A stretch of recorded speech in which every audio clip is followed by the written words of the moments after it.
Okay.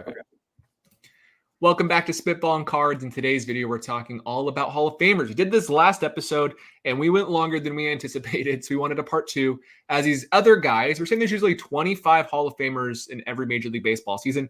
We've already locked down 14. There may be 17, because we said Lindor and Jose Ramirez and Jose Altuve, but I want to discuss them. That'll make it 17 when we do include them. Yep. But that means we're still short. So let's talk about who we think could get there and who's the most likely to round out that 25.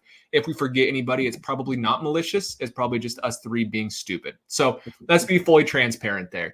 And I want to start with relievers, because Chris said a funny comment before we started recording.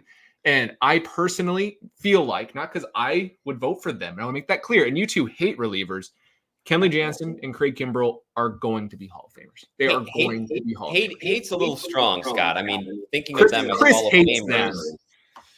them. We don't hate relievers. No, they're a necessary evil in the game. Sure, great. Yeah. But are they among the best to ever play the game, even if they do well at getting 3 outs every couple days?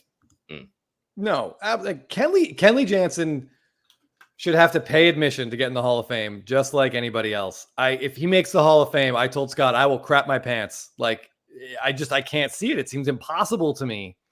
In his prime, the Dodgers wouldn't let him close out big games in the playoffs.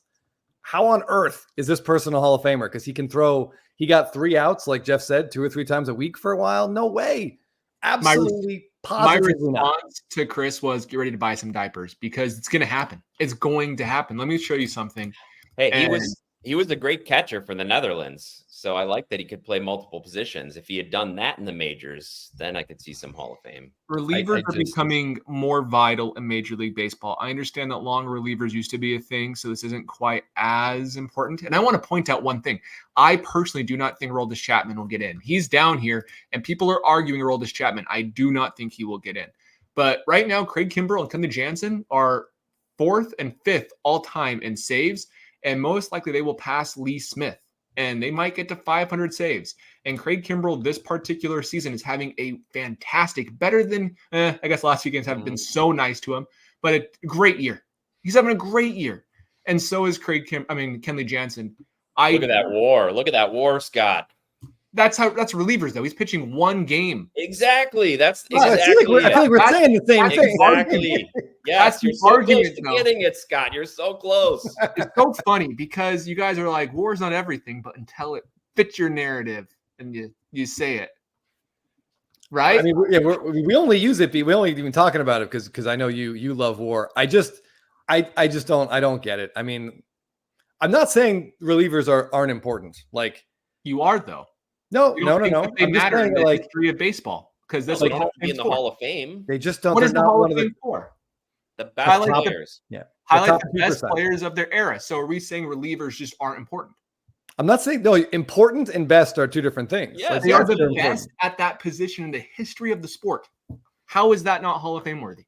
Well, the position has changed pretty dramatically in what's expected of them and what. Okay. Well, in the last 30 years, they are a made up position. Yeah. Okay. All positions are made up. In the last 30 years, well, I'm the best home run hitter. Okay. I'm the best. And you get in the Hall of Fame, unless you're Barry Bonds because you did steroids.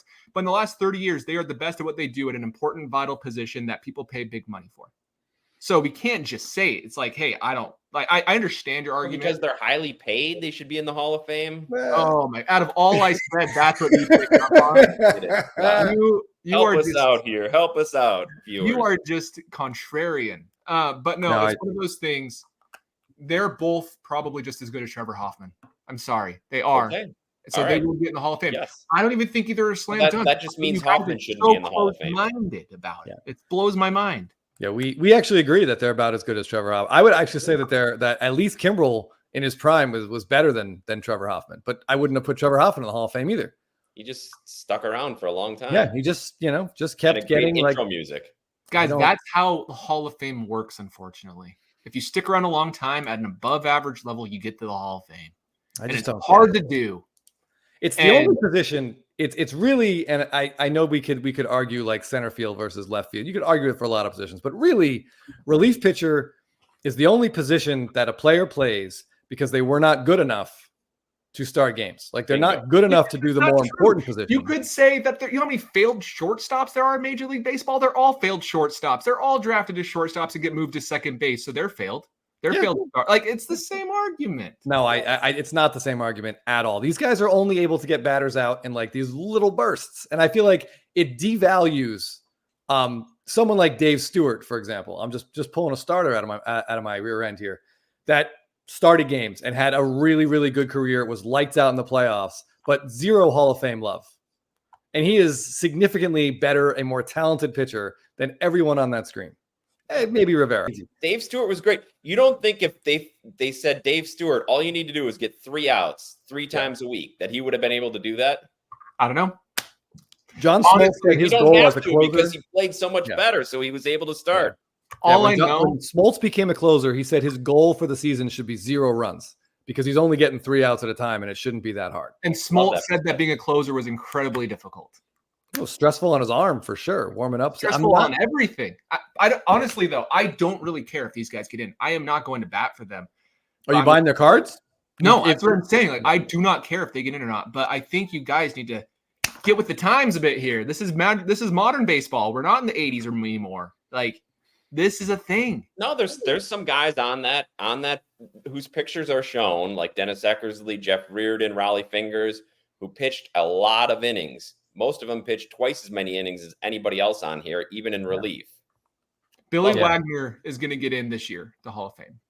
And once he does, it guarantees, or pretty much guarantees, Craig Kimbrell. He didn't even throw 1,000 innings. That's unreal. It's just like, I feel like it's a slap in the face to almost every starting pitcher for him to walk into the Hall of Fame with 900 innings on his resume. Yeah, right. They were good innings until the playoffs when he basically threw batting practice every single year. But you're talking about Craig Kimbrell? No, I'm talking about Wagner. I'm talking about Kimbrell. He's been real bad in the playoffs. All right. Well, this is enough relief pitcher talk. Okay, so say those two are going to get in. All right. I mean, I don't. But I need to make one thing clear. I kind of just like debating with you guys. If they didn't make it, I wouldn't care. I need to make that abundantly clear. But that's the argument against what you're saying. I think they get in, whether we like it or not. Fair enough. Okay. I do not expect it. I'm just going to say, Jeff, I don't think that's going to move the needle on Kenley Jansen. After those couple guys, who will be the next relief pitcher to get in there? Because you don't have guys accumulating the same sort of save stats, because now the best managers are using their best pitchers in multiple innings or to face the top of the batting order. Yeah. So we're not getting saves accumulation. So after that, I mean, you got guys like Josh Hader. Yeah, I don't know. I agree. It's a tough position, but I do think in regards to what the position was for a closer, these two guys, when it's all said and done, are going to be top 5 at that. And so that's how they're going to get in. I don't know. It's tough. It is tough because I know what you're saying. Let's not talk about it anymore. It's been like 10 minutes. So let's talk about Francisco Lindor. Here's someone that I have fought for and I can easily fight against because I can pull stats both ways. There's a really great Foolish Baseball episode about lying with baseball statistics. I can totally lie with baseball statistics. Anyway, what do we think of Lindor? I think he does get in. What do you guys think? I would lean yes if that his trajectory is heading in, because even in his down years, he still does enough defensively and numbers accumulation to put up some high WAR figures. So is he at 50 WAR yet for his career? He's got to be around there. 50 Fangraphs WAR, yes. You think he's like at 45 Baseball Reference WAR? Yeah, because as we've talked about on previous episode, Fangraphs does give a huge bump for shortstops. So I'm not surprised it's higher on there. I would think he gets in. I'm just surprised that he had that huge signing, made a huge splash, but I think it's because the team has been underperforming that he hasn't really got much notoriety. Yeah, he had a great year last year, but I mean the Mets imploded, and so no one really paid like a lot of attention to it. He's sort of just been under the radar for most of his career. His cards went a little crazy when he was traded to the Mets, and then I don't really think anyone's talked about his cards much since then. But he kind of reminds me of like he could be like a Scott Rowland type, who just consistently puts up solid numbers. And then when it's all said and done, we're looking at a guy with like 65, 70 WAR, a switch hitting shortstop, and with a plus defense who still has a career WRC plus of 119, which is higher than Derek Jeter. Derek Jeter had a career, I think, like 115 or so. So, like, he has been good. The problem is, offensively, his best offensive seasons were in the first part of his career. Like a 132 when he had 38 home runs, right? Yeah. Like, that was his best year, I would argue. Actually, not argue. It's pretty. No, don't have to argue. That was a monster year. Defensively, offensively, everything about it. That's when he was his best. But he's still been good, right? He was 30-30 last year. Yep. Yeah, 30-30 last year. But the problem is, like, let's look at Baseball Reference. It's a lot easier on the eyes, in my opinion. If we look at Baseball Reference, like, they just aren't that sexy. OPS right under or at 800. He hasn't had an OPS over 850 since 2019. Like, it's just not super exciting. And if it wasn't for his defense, he wouldn't even be sniffing it, the Hall of Fame. I don't know. I mean, how important is his defense, right? If we think it's important, then yeah, he's in. I agree to some extent, but I think mostly it's by his offense that he's gotten MVP votes, and he's got 5 top 10 finishes, which is pretty impressive. And he did start young. So his game, unlike the other guys that we've talked about, doesn't necessarily translate well to getting older in terms of speed. I'm guessing his stolen bases are down since early in his career. I don't see him on there, but they're there. Oh, yeah. Actually, his highest was last year. Okay. Yeah. All right. So good point. That's right. Chris said he was 30-30, and he's on his way to another 30-30. Yeah. I mean, it's interesting. He's got 3 more top 10 MVP finishes than Harper does. Yes.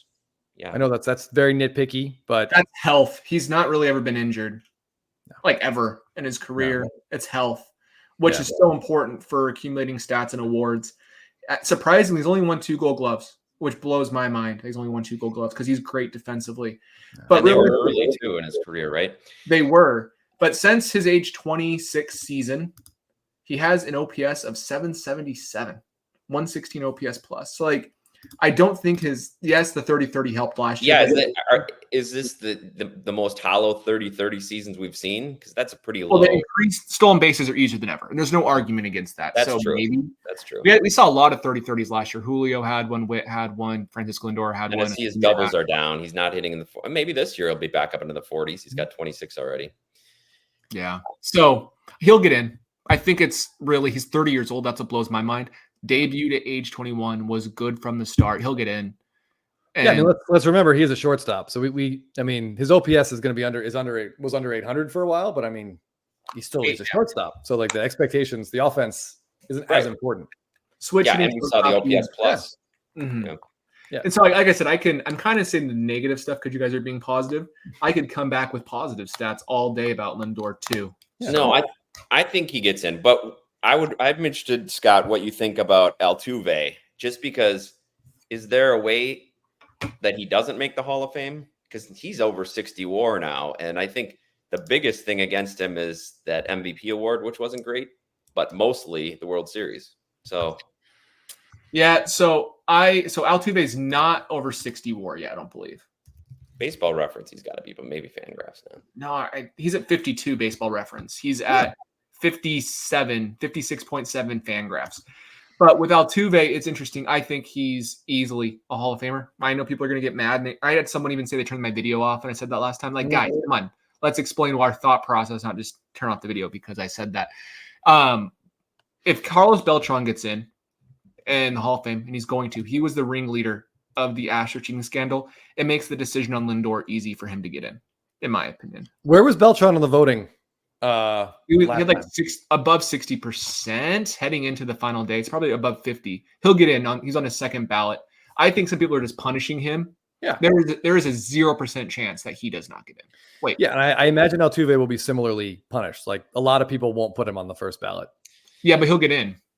Probably. I think he'll get in. And the thing is with Altuve, I mean, the whole jersey being ripped off thing, there was not concrete evidence linking him, so he's kind of skirting by a little bit on that. People have said that he didn't use it. Like, all of his teammates that did cheat said he didn't, and you can say that, but even the video evidence proves that he didn't really use it compared to his teammates. And I just think it's going to be guilt by association, like Chris said. Some people hold it against him, but numbers wise, fine. That might hurt his card values, but I think he's a Hall of Famer. Yeah, he's a 130 OPS plus guy ish. As a second baseman, second baseman, Yeah. A couple batting titles. That MVP is big. 3 batting titles. Yeah. Which is 2 nuts. World Series rings. I mean, at the end of the day, he's going to be on the leaderboard for a lot of postseason stats. I know there's more games, but he'll probably have the postseason hits career record. Led the league in hits 4 years in a row. He has He can get to 21. 2,500 hits. I mean, unless he really hangs on, I don't think he's going to get to 3,000, but I agree with that. 2,500. But on the second base all-time list, you're going to find you're going to have a hard time finding modern second basemen that are even close to him. I think over the last 30 years, he's by far the best second baseman who didn't do steroids. Like you have Chase Utley, you have Robinson Cano did steroids, and then you have Altuve. Yeah, before that, you got to go to like Joe Morgan, that kind of impact. Well, I mean, Jeff Kent. I feel like Jeff Kent should be in the Hall of Fame at this point. That's true. Yeah, the media doesn't like him. I don't Especially power-wise for Kent Yeah. at that position. Jeff Kent just had a little bit better. If he would have gotten to 60 WAR, he'd have been in. He's at 55.4. It's unfortunate. But yeah, so Altuve's cards, though, do I think they're ever going to have major value? Honestly, that's a tough question because Astros fan, he'll be a one-team guy and he will be loved by the Astros. And I would own Altuve cards. I have no issue saying that. And his cards, he, like Paul Goldschmidt, has 0 rookie autographs. He has 0 Bowman Chrome autographs. All he has are base rookie cards and parallels. And that's cool. I think that's really cool, personally. Yeah, I think his first Topps Chrome card is like 2 years after his flagship rookie. Like he's right. 2013, I think. All right.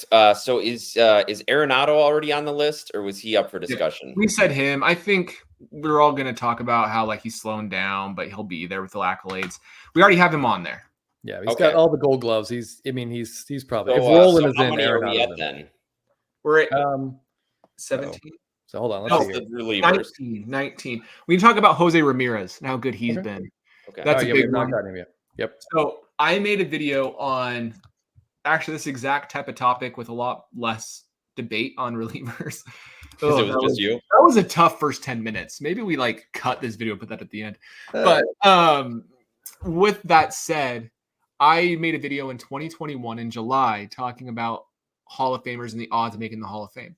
And one of the players I put on there with a 25% chance, because through his age 28 season, he had 30.6 WAR. That's it, was Jose Ramirez. And since then, Jose Ramirez has had 20 WAR in the last 3 years and been amazing. So Jose Ramirez, to me, is going to make it. I really do believe that. And I think that he'll be a Hall of Famer. He has how many top 5 MVP finishes? Let's look real quick. Let me share my screen. Yeah, he's just been really consistent. So 129 OPS plus, he's at 48.7. He'll be above 50 by the end of the year. And if we scroll down, 1, 2, 3, 4, 5, 6 of the last 7 years, top 10 MVP finisher. He will be a top 10 this year as well. All right. Can I share something on my screen? Yeah, of course. All right. So we talk about, Jose Ramirez is a great player. And I love the fact that he signed that extension in Cleveland. I think it can only help when a player is, just known for being on one team. If he can stay there, if he can somehow get that Cleveland team out of the division series and maybe even into the World Series. But yeah, I think he's on an excellent trajectory. I like his chances very, very much. But that brings up an interesting other player. And I'm sure Jeff knows who I'm going to compare him to. That was a guy I was going to bring up next. So it's appropriate right here. Yeah. So this is Rafael Devers and Jose Ramirez.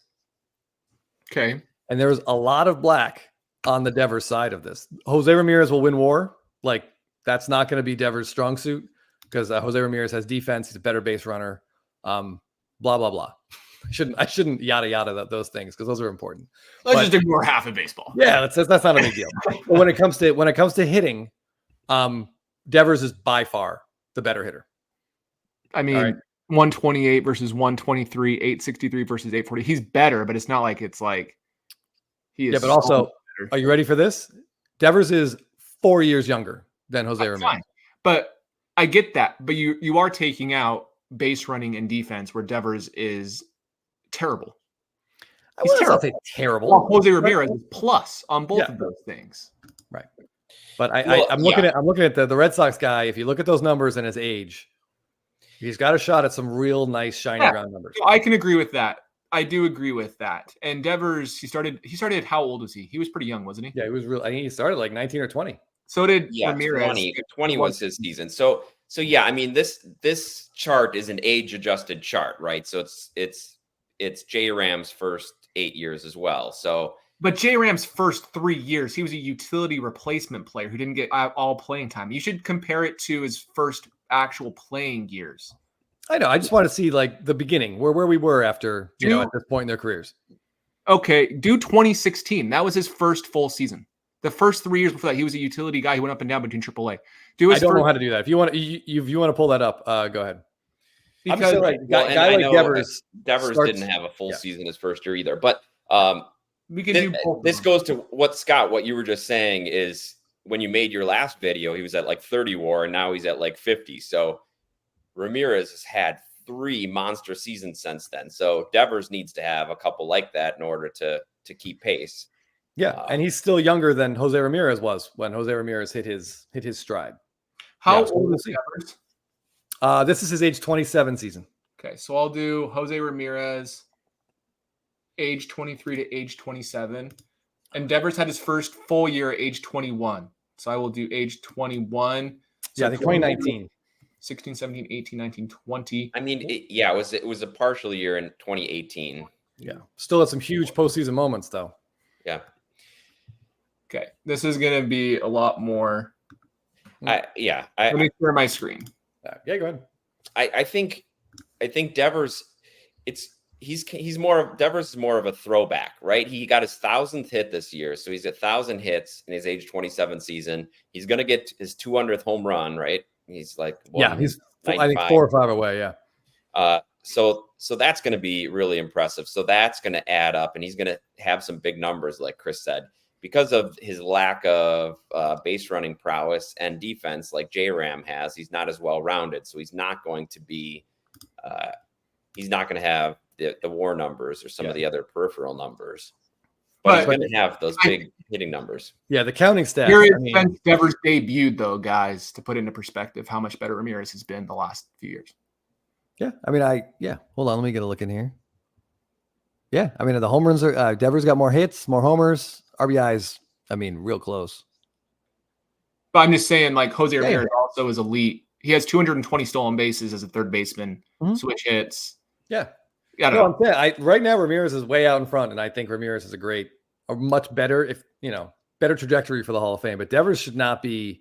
No, I should not be ignored. If I were making this list individual, I would put Devers as one of the 25 that I think is going to be in the Hall of Fame when all is said and done. I have zero. Play another 10 years. He's not going to play at third base, but because there's a universal DH, there's first base.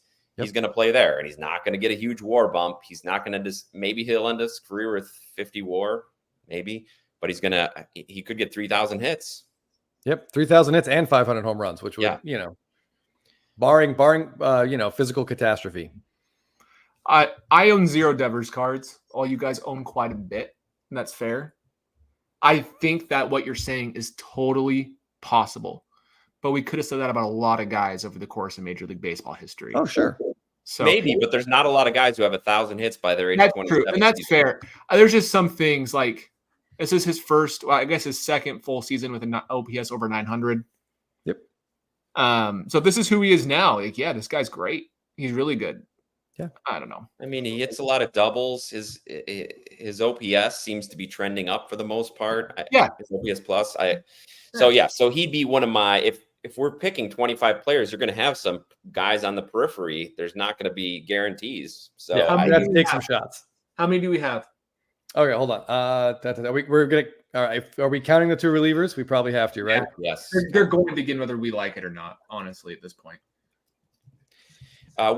Besides the elite pitchers, we haven't talked about pitching, and I would throw Garrett Cole in there because I think he's young enough. He's going to be accumulating some big stats, and especially in New York, he's going to get the opportunity to play in the postseason. I would think he's already around 45-ish WAR, I think, Scott. So while Chris is tallying these up, I'd like to throw him in as a starting pitcher. I have no issues with it. We'll see how the Hall of Fame will be valued. Well, the writers will be valuing peak, right? Because his peak was really good. This year has been a huge step back in his Hall of Fame argument in regards to traditional workhorse pitchers to me. Yeah, it's a bad time for him to get hurt too. This point in his career, like where Very bad. It really was a tough blow this year. If you had one more big year this year, I would have said 100% agree. I'm about a 75% agreement on Garrett Cole because I do think he is awful from now on. Like I think there's a real chance that happens. I don't think it will, but there's a chance it happens with injury. Okay. Yeah, that's an interesting take. I don't think the wheels are going to fall off, but I also think that the floor, I want to say, for Hall of Fame pitchers is going to be much lower going forward. He has 41.5 WAR. Yeah. I thought he was a lot higher. I thought he was like at 46. He's heading into his age 34 season next year. It's been real bad this year. If this injury recurs and he pitching WAR, I mean, we got Chris Sale, but besides him, pitching WAR is going to be pretty. Well, for making that argument, another guy you can put on this list, I would argue Chris Sale potentially has a chance, so we could put him down tentatively, is Jacob deGrom. I think Jacob deGrom is a better case than both of those two. Yeah, I don't. Why doesn't he? I just he don't had know. a better peak than Garrett Cole and better rate stats. And but better. depends what you mean by peak, because deGrom's peak was so short. What is it, like maybe a 4-season peak interrupted by injury? Or did he have 7 years? He had some of like the pitching seasons we haven't seen since Pedro, but he has 44 career WAR in only 215 games, while Cole has 41 WAR in 306. So like he's been better in a third of the games. I mean, 2/3 of the games. Yeah. This is a ridiculous question because we all know the stat is what it is. It's not very telling, but like, how many wins does deGrom have? So that's another thing we have to talk about. I think 200 wins is the new 300 wins. I don't think we're never going to see anyone get to 300. It'll be hard. We're hardly going to see 200 anymore. I don't think we're going to. How many does Cole have? Cole only has 148. He might not get there. No, he might not. But Garrett Cole, I think, has like. I mean, deGrom might not get to 100. DeGrom's 85 and he's got 84 wins. DeGrom will get to 100. And if he does it, I do. I think he can win 15 games over the next few years. If he's able to be 75%, even 50% of Garrett Cole, he's still going to be an effective pitcher. All right. In the last 4 years, he's won 17 games. So it probably is going to take him another 4 years. You think he's going to hang around that to win 16 I just don't know. I just don't know. Like 40 by then. Yeah, deGrom seems I like think more of a wild card. It's tough to see that put somebody getting into the Hall who's played 5 full seasons. We need to discuss though the way that pitchers have evolved. That's the difference. Is we're not going to see pitchers ever be the way pitchers were ever again. So we can't compare it to that because it will not happen. Well, you can't compare it to having more than 5 full seasons. I think you have to compare it to your competition since he's played. And if we do, we compare it to WAR for the last. I bet you if we did WAR for pitchers in the last 10 years, he's in the top 3 or 4. I'm sure.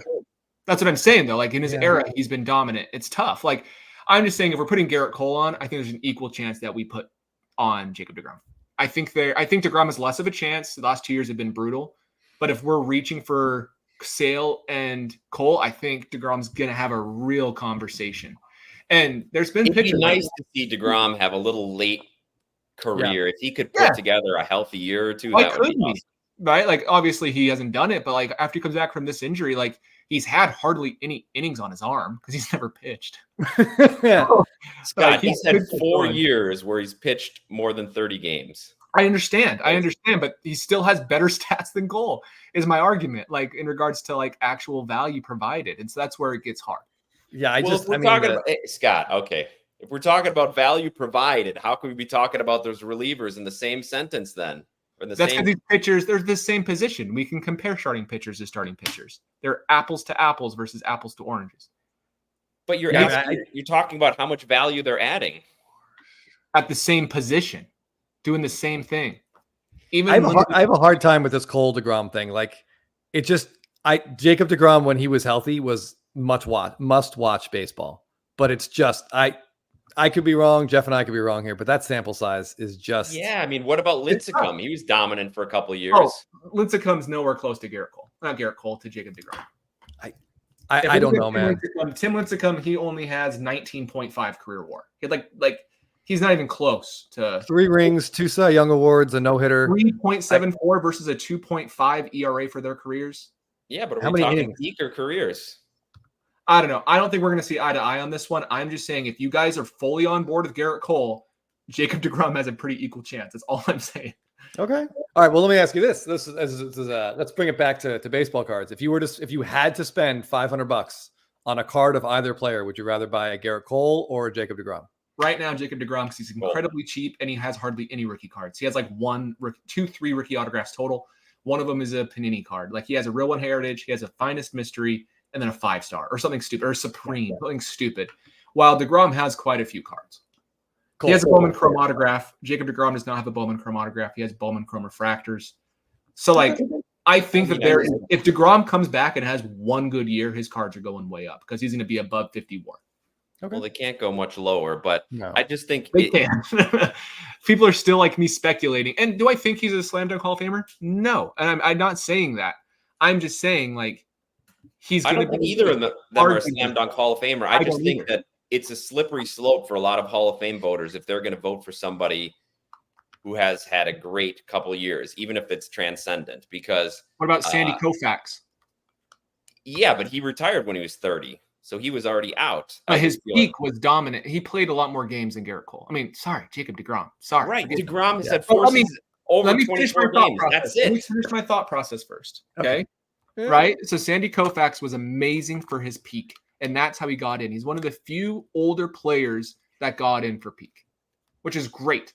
But now if we don't put these guys in, we are not going to see starting pitchers in the Hall of Fame for the next 30 years, maybe 1 or 2 guys. And so that's what Hall of Fame voters have to look at. If we put Jacob deGrom back in the 2000s or 1990s, no, I agree he wouldn't get in. But now we're looking relative to competition, which is hard. So I wouldn't be surprised either way. I think it's like a true coin flip. I think Cole has a better chance, but like, who else are you going to say as a pitcher? Like legit, besides Chris Sale, Cole, and besides him, like who are we even going to say? No one. No, after that, it's a huge drop off. Then you get to guys who have had a couple good years. And do we really believe no other pitcher deserves to be in the Hall of Fame that's going to play in the next 15 years? Because that's stupid. No, I just don't think we should be. I don't know. I would love to see Jacob deGrom come back, and if he can throw 2 or 3 more seasons, then yes, he absolutely. But right now, like I agree with you. I don't think there's anything. There's no reason for us to think that he will come back and be healthy and successful as he was. This is his 2nd Tommy John surgery. I think he's also had like a shoulder procedure. We just don't know what we're going to get. And if he never pitches again, if both of these pitchers never pitch again, I mean, I'm okay to move on from Cole if you say I'm okay to move on from deGrom if you equally tell me Garrett Cole also is not a slam dunk because he's not. Neither one is a slam dunk. Okay, then we're on the same page. Either one's a slam dunk, but I'm saying given Garrett Cole's health history, I feel more confident that he can put a couple seasons together beyond where he is right now. Yeah, than deGrom. I'm just deGrom was so much fun to watch, but deGrom would be like if Pedro retired in 2003. Or 2002. Like it's not enough. But it's era adjusted, right? No, I get it. And certainly the bar is going to be lower for starting pitchers. Like fewer wins, fewer innings, but I don't know where that line's going to be. Plus, he's a World Series champion from last year. It's on his Facebook page. Yeah. It's kind of funny. Yeah. I don't know. I'm just joking. All right, let's move on. How many guys are we at right now? Include Devers if you want. You're okay with you can have your own group of 20. All right. I think that if 1, 2, 3, 4, 5, 6, 7, 8, 9, 10, 11, 12, 13, 14, 15, 16. Soto was 17, Kimbrel and Jansen 18, 19. If we're going to count Devers on our list, Devers will be 20. But then of the Cole and deGrom, I don't know which one of those two do we want to include. Just put them both in for now. Yeah, put them both in for now. Let's see where we are. There's 22. Chris Sale, you could argue too. Let's not even go down that road. How long this episode already is. Yeah, right. Chris Sale, someone else. Let's just put Jacob deGrom / Chris Sale. One of those two will get in. How about that? Okay. All right. That puts us at 22. So we need 3 more. So we're going to have to take some. What? Do we do Votto? He's still. Yes, I counted Votto. Okay. Did we get. Technically still active.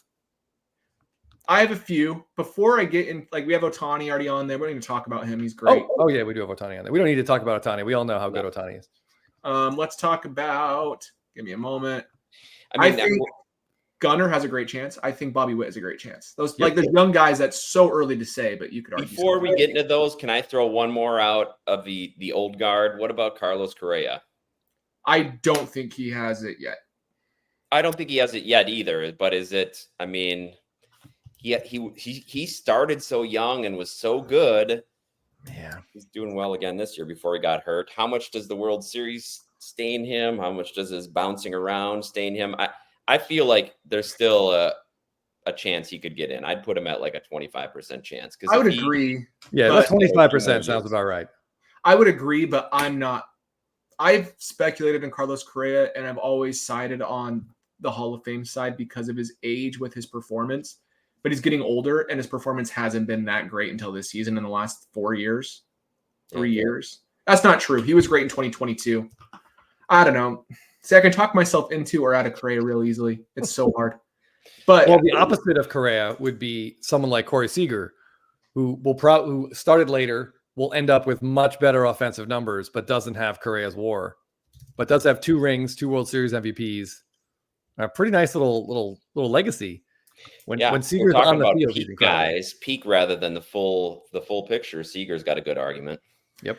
So here is Seager versus Correa. They debuted the same year in 2016. Correa might have debuted in late 2015 potentially, but yeah, because he's in 2015 sets, so he must have debuted in 2015. He must have debuted mid 2015. But either way, I mean, if I looked at these two guys right now and had put one of them in, you'd probably have to put Correa in. He's not played that many more games than Seager, 200 games, and he's been way better on a rate basis. Pretty good offensively, plus he has a platinum glove. Well, on a WAR basis, right? I mean, that's the way I meant. Not rate. Stats. Seager's rate. Forgive me. Yeah. They both have had injury issues.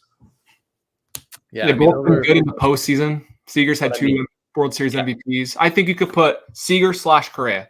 One of those two. And Correa has actually had really good postseason numbers too. Yeah. Something Devers also has. Devers averages 1 RBI per postseason game. And that's and he's in like 28 postseason games. That's pretty impressive. More if he's going against Garrett Cole. Yeah, more.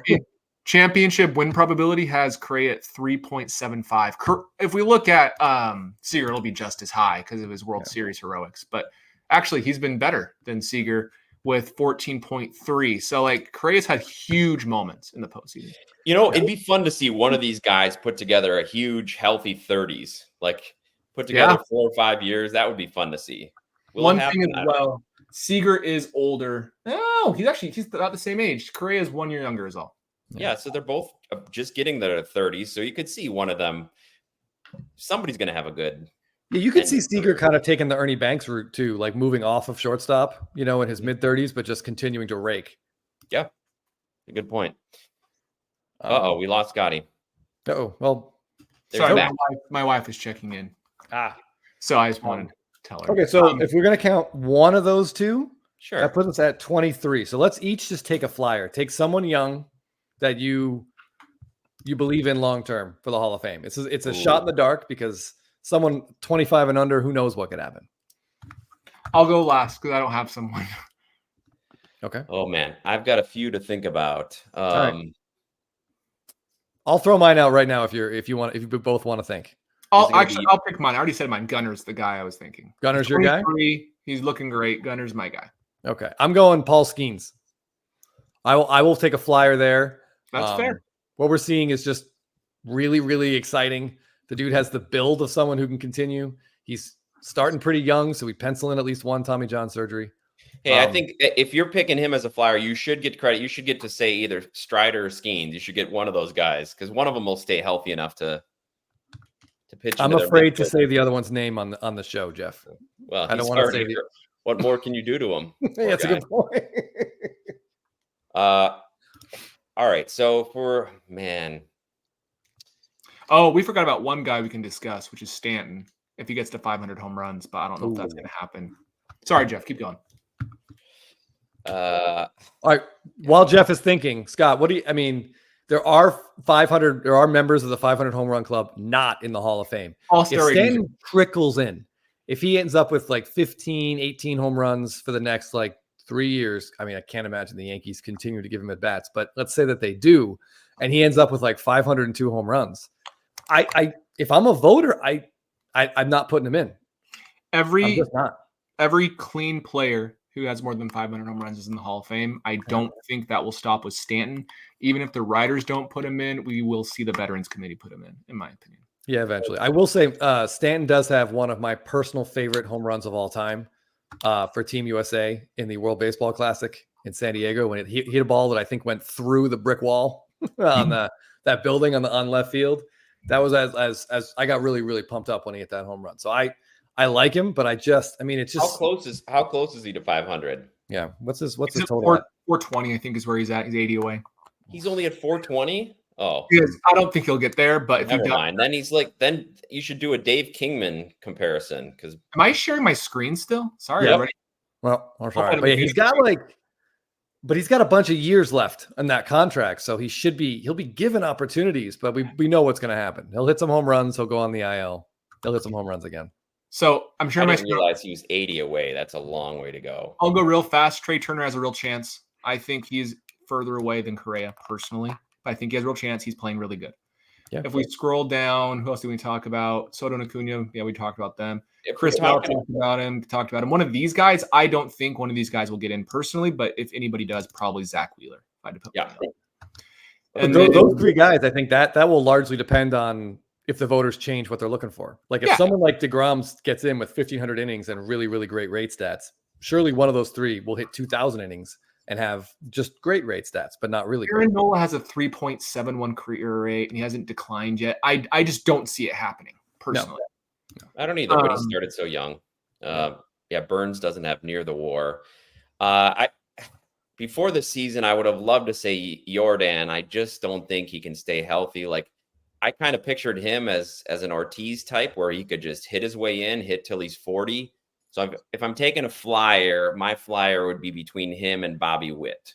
Two completely different players, but two completely different skill sets. But I feel like one of those guys has a good chance. I'd say Witt over Jordan just because of the 5 tools. Yeah. Probably. That's it. Only reason.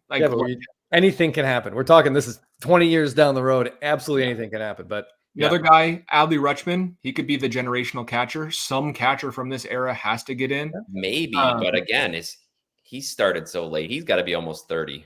He could go the Posey route. If he gets Baltimore like 2 rings and some MVP votes, he could. No, I think he's not that old. He's older than Soto. Oh yeah, 27. But 12.9 WAR through his age 26 season. I don't know. I think there's a real chance he gets in. Salvador Perez is someone we didn't discuss. I don't think he should be in, and I can tell you why. But I think he has a real chance with voters. And that's another one who could be active. So yeah, there's like you said, they're going to put some catchers. This goes back to when we did the draft, the card draft a couple episodes ago, and we were struggling to find what catchers we'd be interested in for long-term value after Adley. And I mean, you got Sal Perez, Real Muto, a lot of guys who aren't going to have a lot of WAR. At least Sal's kind of like a hometown hero, whole career with one team. Yeah, we'll see. It's funny how thin it gets, but some of these guys are going to get in. Oh, yeah. Well, and there's probably someone we didn't talk about who's going to absolutely explode when they hit like 28 and just blow the doors off all their expectations. Who knows who that's going to be? Jaron Duran could easily, who knows? Yeah. One thing I do want to say about catching, Scotty, is that position has also changed too. So you wonder, like, is it going to take another generation for that to take effect? Because there's very few catchers who catch 140 games anymore. Most teams have a couple catchers out there. So we're not going to see the same piling up stats that we saw even 15 years ago. Catchers are going to change again soon, though, because they're going to get the electronic strike zone, and framing won't be as important. And so we might see some more offensive power about the catcher position. Just a big arm, big dude, less athletic. I don't know. I wouldn't be surprised if that happens. Maybe, but then how long will their bodies hold up? I mean, Carlton. Well, I mean, we might see poor positioning on their part. They might not go down. They might go on one knee. Like, I know that probably not, but I'm just saying, like, they don't have to get in a specific position for the umpire to see the exact perfect frame. They might be more focused on longevity because it's not as important to frame potentially. I don't know. Yeah, the game changes for sure. Yeah. Okay. Yeah, Will Smith could start racking up runs and RBIs over the next 9 years. Winning championships. Yeah. He should. All right. Well, I think it's a good place to wrap up. Thanks for watching, everybody. A little bit more baseball heavy than baseball card heavy. Hope you don't mind. We'll be back to our regularly programmed content next week, and we'll talk to you then. Thanks for watching.